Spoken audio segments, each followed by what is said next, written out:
নমস্কার। আমি আবারও ভোট চাইতে চলে এসেছি। গতবার আপনারা আমাকে জিতেছেন, এজন্য আপনাদেরকে অসংখ্য ধন্যবাদ। এবারেও কিন্তু জেতাতেই হবে। আগেরবার কিন্তু আমি সব কয়টা প্রতিশ্রুতি পূরণ করেছি। সব কয়টা। সব কয়টা করিনি? সব কয়টা পূরণ করেছি আমি, একদম সব কয়টা। আগেরবার কি বলেছিলাম? যে অভাব দূর করে দেব। আজ আমার কোনো অভাব নেই। আগেরবার আপনারা কি বলেছিলেন? যে এইখানে জায়গা জমি নিয়ে প্রচুর ঝগড়া, মারামারি, ঝামেলা হচ্ছে। বাইরের লোক দখল করে নিচ্ছে এখানকার জায়গা জমি। আমি কি বলেছিলাম? তখন আমি কি বলেছিলাম? যে এটা একদমই করতে দেব না। বাইরের লোককে কখনোই দখল করতে দেব না। আমি নিজে দখল করে নিয়েছি। কোনো ঝগড়া মারামারি নেই।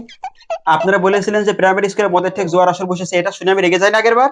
আমি রেগে গেছিলাম না? হ্যাঁ? আমি বলেছিলাম কি? স্কুলে মদের ঠেক জোয়ার আসর আমি বন্ধ করেই ছাড়বো। তারপর আমি বন্ধ করলাম স্কুল।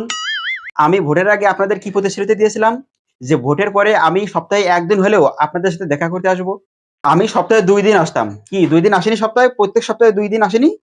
আমি তো ৩ দিনই আসবো বলেছিলাম। আপনারা তো বললেন যে, "না, না থাক সপ্তাহে ২ দিনই থাক। ৩ দিন আসার দরকার নেই।" সে চাঁদা আদায় হোক আর যাই হোক, আমি এসেছিলাম তো। আপনারা কি বলেছিলেন যে, আপনাদের পাড়াতে পর্যাপ্ত পরিমাণে জল নেই। কিন্তু আমি দেখুন কি করেছি। এখন একটু বৃষ্টি হলেই আপনাদের পাড়াতে জল জমা হয়, কোথাও বেরোতে দিই না আমি। যে না, ওখানেই থাক। উহু। দরকার হয় প্রয়োজনের তুলনায় বেশি জল থাকতে হবে এই এলাকায়। আপনাদের এখান থেকে ১৬ জন দেশি মদ খেয়ে মারা গেল। ওদেরকে কি করলো? সরকারের পক্ষ থেকে ৳১,০০,০০০ করে ক্ষতিপূরণ দেওয়া হলো। কেউ পাননি।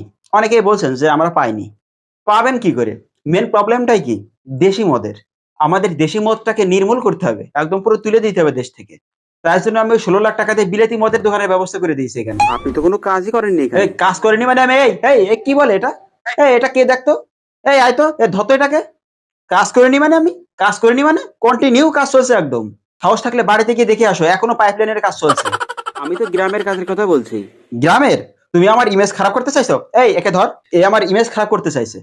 আমার ভাবমূর্তি নষ্ট করতে চাচ্ছে এই এলাকার। আমি জানি না কিভাবে ইমেজ ভালো করতে হয়, হ্যাঁ? একটা গরিবের বাড়িতে গিয়ে আমি মাটিতে বসে এমনভাবে ভাত খেয়ে নেব না, দুটো সাংবাদিক ডেকে এনে। বুঝতে পারবি তখন। কাজ করিনি। প্রত্যেকটা স্কুলে এখানে ৫ জন করে কমিটি গঠন করে দিয়েছি আমি। কমিটির হেডের সভাপতি হিসেবে এখানে একজন শিক্ষিত ক্লাস ৫ পাস ছেলে রেখেছি। কি ক্লাস ৫ পাস ছেলে শিক্ষিত নয়, হ্যাঁ? কি ৫ পাস ছেলে শিক্ষিত নয়? কি বলতে চায় এটা, হ্যাঁ? আমি অশিক্ষিত? ধর তো এটাকে। এই গ্রামে কত চুরি হতো, আপনারাই বললেন যে যেন চুরি কম হয় সেই ব্যবস্থা করে দেন। সেই থেকে আমি প্রতিজ্ঞা করলাম যে চুরি আমাকে কমাতেই হবে।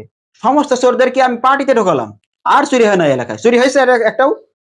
ওরা এখন ডাকাতি করে। সে যাই হোক, চুরি তো কমেছে। কিছুদিন আগেই তো আপনাদের বাড়িতে বোমা ফেটেছে। সেটা নিয়ে আপনি কি বলবেন? হ্যাঁ, ফেটেছে তো। আমি কি না বলেছি?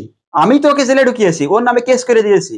যে ২০ বছর ধরে ও বোমা বানাচ্ছে, এমন বোমা বানাবেই বা কেন যে বাড়িতে ফেটে যায়? হ্যাঁ? কিন্তু ওগুলো এলো কোত্থেকে? তুমি একটু ঘন কথা বলো। তোমার বাড়িতে বোম মেরে দেবো কিন্তু একদম। এত কিছু করার পরে অনেকে আমাকে বলে আমি নাকি চোর। আমি নিজে বলছি হ্যাঁ, আমি চোর। আমি জনগণের মন চুরি করতে এসেছি। Thank you. আমার যত বন্ধু বান্ধব আল্লাহ রাখে যেন ভালো, ওরে মনে চাইলে আইডি রাতে দিয়েন একটা ফলো।